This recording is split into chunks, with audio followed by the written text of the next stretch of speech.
Hello students, I hope you all are fit and fine at your home. So today students, this is the last video of our 6th chapter and the name of the chapter is New Questions and Ideas. So this is the 6th chapter of our history book. So beta, earlier in this chapter we have read about Jainism, we have read about the Sangh, and today we are starting from the monasteries. So what are the monasteries? Monasteries are the places where the monks and nuns used to settle down. सो बेटे monasteries वो जगह होती थी जहाँ पर जो हमारे भिक्षु होते थे और जो भिक्षुनी होती थी वो वहाँ पर ठहरते थे, उन प्लेसेस को मोनेस्ट्रीज़ बोला जाता था. So let us start. To begin with both Jaina and Buddhist monks went from place to place throughout the year teaching people. तो बेटे जैसा हमने पढ़ा है कि जो वर्धमान महावीर के फॉलोवर्स थे और जो महात्मा बुद्ध के फॉलोवर्स थे वो दोनों ही एक जगह से दूसरी जगह पूरा साल घूमते रहते थे, लोगों को अपनी टीचिंग्स बताते हुए, मतलब लोगों को शिक्षा देते हुए वो एक जगह से दूसरी जगह घूमते रहते थे. The only time they stayed in one place was during the rainy season. तो वो सिर्फ रेनी सीज़न में ही एक जगह पर रुकते थे.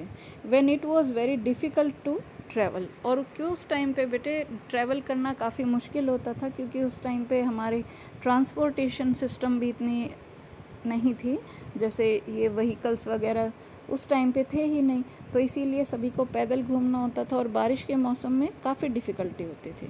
Then there supporters built temporary shelters for them in gardens और they lived in natural caves. तो बेटे जितने भी उनके सपोर्टर्स थे, जो हमने पिछले वीडियो में रीड किया था कि कुछ ऐसे लोग भी थे जो खुद अपने घरों को नहीं छोड़ते थे, बल्कि जो लोग मॉन्क्स और नन बन जाते थे उन लोगों की वो हेल्प करते थे. तो ऐसे जो लोग थे उनको ये लगा कि कोई टेम्पररी शेल्टर ऐसे मॉन्क्स के लिए, नन्स के लिए हमें बनाने चाहिए जहाँ पर वो ठहर सकें.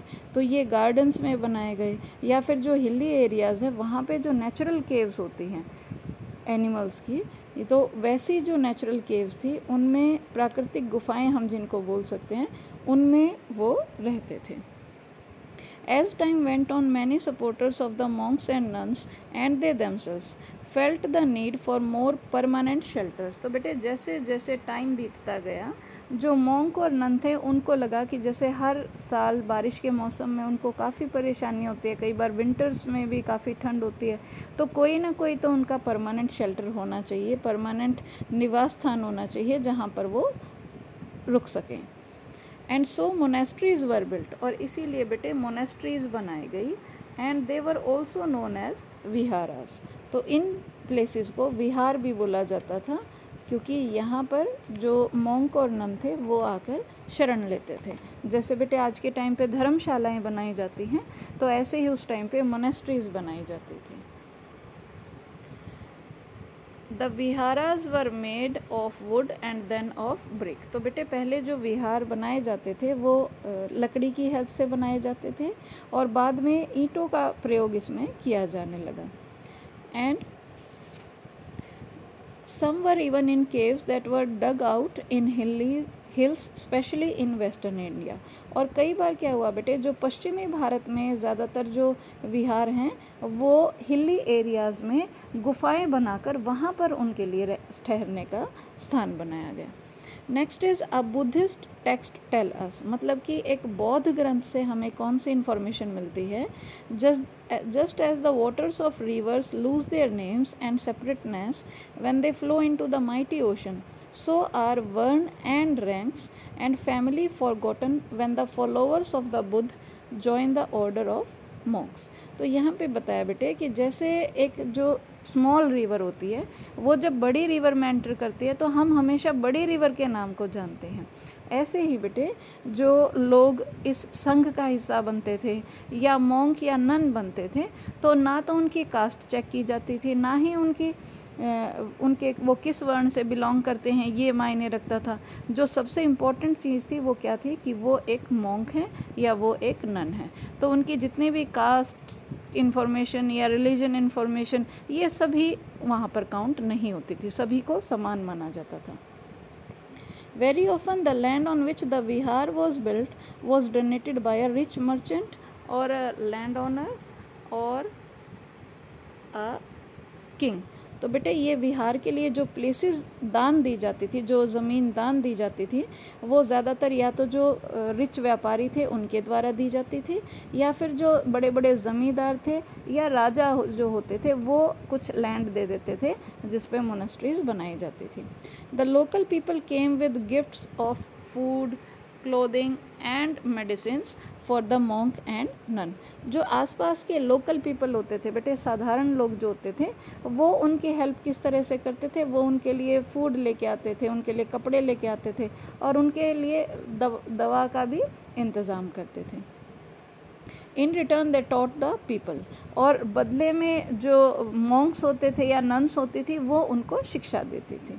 Over the centuries Buddhism spread to many parts of the subcontinent and beyond. और बेटे सदियों तक ये जो बौद्ध धर्म था ये भारत के अनेकों पार्ट्स में धीरे धीरे इसकी जो टीचिंग्स थी वो लोगों तक पहुंचती रही।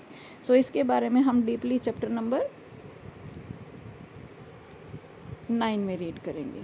नीचे बेटे दिया है द सिस्टम ऑफ आश्रम।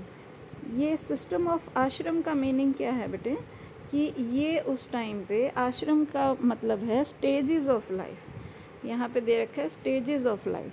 तो बेटे जिस टाइम पे जैनिज़्म और बुद्धिज़्म को फॉलो लोग ज़्यादा कर रहे थे, उसी टाइम पे ब्राह्मण्स ने एक सिस्टम ऑफ आश्रम्स को डेवलप किया। और ये सिस्टम ऑफ आश्रम का क्या मीनिंग था, स्टेजेस ऑफ लाइफ, मतलब हमें ऐसी कौन सी स्टेजेस हैं लाइफ की जिनको फॉलो करना चाहिए। हमारे जीवन में ऐसी कौन से अलग अलग समय है जहाँ पर हमें अलग अलग चीज़ों को फॉलो करना चाहिए। तो इसमें बेटे 4 स्टेजेस बताई गई, ब्रह्मचर्य, गृहस्थ, वनप्रस्थ और संन्यास। तो ये 4 स्टेजेस का पालन उस टाइम पे बताया गया। तो फर्स्ट स्टेज जो ब्राह्मण्स और क्षत्रिय जो थे, वो फर्स्ट स्टेज जो ब्राह्मण और क्षत्रिय और वैश्य जो थे उनसे एक्सपेक्ट किया जाता था कि वो ब्रह्मचर्य के दौरान अपने वेदों का ज्ञान लें और पढ़ाई करें, मतलब कि उनका ध्यान इधर उधर ना जाए। इस वजह से इस टाइम पीरियड को ब्रह्मचर्य बोला गया है। तो ये बेटे सबसे पहला टाइम पीरियड है जो किसी भी व्यक्ति के लाइफ में आता है, जब उसको बिना शादी किए रहना होता है और उनको ज्ञान लेना होता है। नेक्स्ट कम द गृहस्थ जीवन। तो गृहस्थ जीवन में बेटे उनको शादी करनी होती है और अपने परिवार की जिम्मेदारियां उठानी होती हैं। Next come the next stage Vanaprastha. Vanaprastha का मीनिंग क्या है कि इस टाइम पे वो जंगल में जाते हैं और मेडिटेट करते हैं, ज्ञान की खोज करते हैं, भगवान के साथ अपना रिलेशन स्ट्रॉन्ग करते हैं। और लास्ट है बेटे संन्यास, जब वो सब कुछ छोड़ के सन्यासी बन जाते हैं, मतलब कि जो भी मोह माया है या जो भी उनकी लाइफ में अच्छी चीज़ें प्रेजेंट हैं, सुख सुविधाएं जो प्रेजेंट हैं, उन सभी को वो त्याग कर सन्यासी बन जाते हैं। तो ये 4 स्टेजेस थी बेटे उस टाइम पे आश्रम की, जिनको उस टाइम बताया गया था ब्राह्मण्स के द्वारा। नीचे बताया है the system of ashrams allowed men to spend some part of their lives in meditation. तो ये जो सिस्टम था बेटे आश्रम का, ये लोगों को अपने जीवन का कुछ हिस्सा ध्यान लगाने में व्यस्त करने के लिए बोलता था। Generally women were not allowed to study the Vedas and they had to follow the ashram chosen by their husband.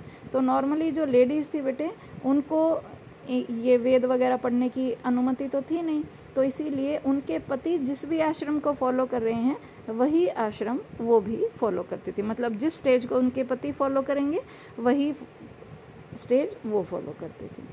So beta, these were the informations that we get in this chapter. Hope you all have understood the chapter well. So beta, we will continue with the next chapter in our next video. Till then, take care and have a nice day.